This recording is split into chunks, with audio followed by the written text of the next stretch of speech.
Today, we're diving into the incredible 10-year saga of a dental pioneer, Dr. Hein식. He went from being a total digital skeptic to an absolute master. It's a fantastic story of trial and error, a whole lot of frustration, and in the end, a breakthrough that totally reshaped his practice. So let's get into it. So, this whole story really kicks off with this one quote. It's from the famous physician William Osler, and it inspired Dr. Hio to look at every clinical problem not as some frustrating roadblock, but as a story waiting to be told, a kind of puzzle just begging to be solved. And that mindset, that's everything. It's the key to his entire journey. We're going to follow his path through 5 distinct stages. First, that shaky initial encounter with digital tech. Then, a really tough period of struggle. After that, the brilliant moment he fused the old with the new.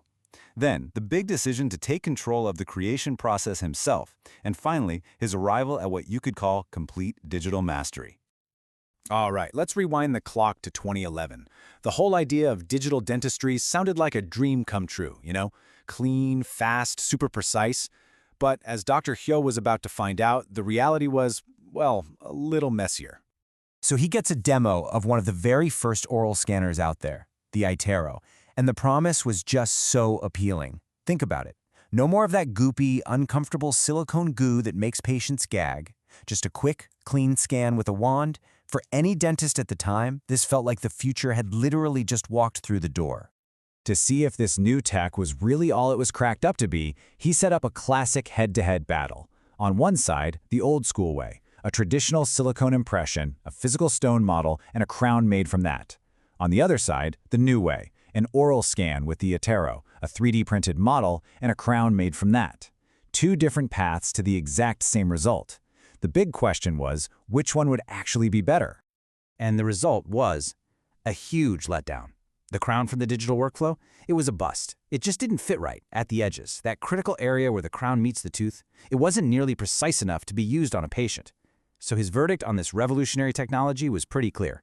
It's just not ready yet. But that dream of a digital future, it didn't just vanish. 3 years later, Dr. Hio thought, okay, maybe now's the time.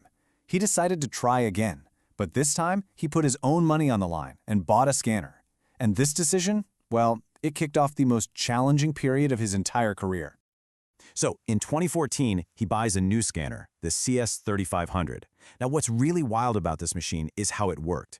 It wasn't like today's video scanners. No, this thing worked by taking hundreds of individual photos and then trying to stitch them all together to make a 3D model. This meant you had to be incredibly steady, holding the scanner at the perfect angle for every single shot. It was slow, it was tedious, it was really, really hard. He found himself at this critical moment. Was this super expensive new piece of gear just going to be a repeat of his 2011 disappointment, another scar? Or was this finally the tool that would connect his practice to the digital future he was chasing? And the struggle was so real, not just for him, but for his patients too. The scanning process took so long and was so uncomfortable that patients would literally beg him to stop. Can't we please just go back to the old, gooby way? I mean, that tells you everything. The tech was so difficult, people preferred the thing it was designed to replace.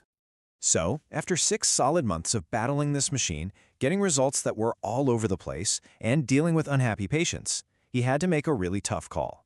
For making crowns on natural teeth, the scanner was a failure. He basically had to shelve it. That digital dream, for the second time, was fading fast. Now this is where a lot of people would have just thrown in the towel. But instead of quitting, Dr. Hio did something truly brilliant. He stopped trying to make a purely digital solution work and started to think completely outside the box. This is where the real innovation kicks in.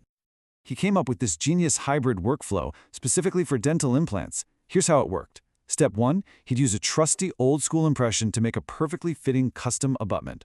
Step 2, he places that physical piece right into the patient's mouth. Then, and here's the clever part, Step 3, he'd use his digital scanner to just scan that clean, solid abutment. He wasn't trying to scan the messy stuff anymore, and from there, he had a perfect digital file to send to the lab. This hybrid approach was a total game changer. Why? Because it completely sidestepped the scanner's biggest weaknesses. See, the early scanners hated all the real-world stuff, saliva, bleeding, tricky angles. But by just scanning a clean, dry, physical part that was easy to see, all those problems just disappeared. He had figured out how to make his imperfect tool work perfectly. Okay, so he's cracked the code on scanning. Problem solved, right? Well, not exactly.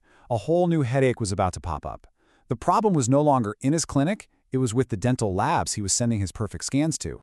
You see, he'd send off these beautiful, precise digital files, and what he'd get back were crowns that were, frankly, pretty bad. They were often opaque and grayish, kind of like a piece of chalk. The anatomy was all wrong. All his hard work getting the scan perfect was being completely undone at the finish line. And I mean, just look at the difference here. It is literally night and day. On the left, that's what he was getting from the lab, flat, lifeless. But on the right, that's what he eventually learned to make himself. Look at that natural color, the translucency, the lifelike shape.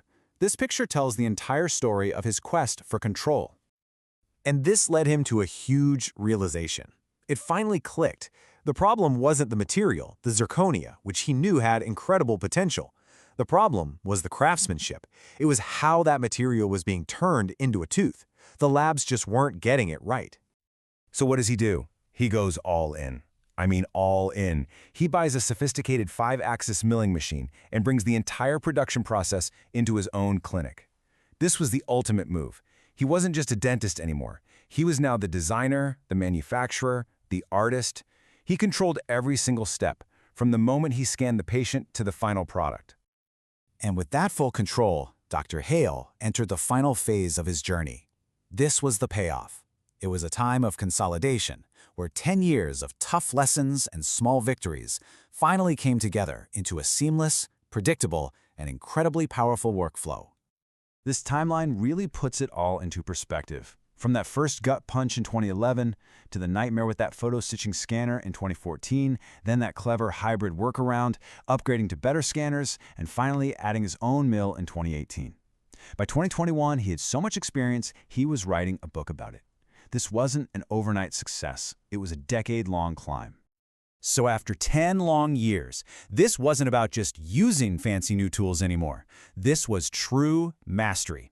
He understood the tech so deeply, its flaws, its strengths, that he could finally make it do exactly what he wanted, every single time.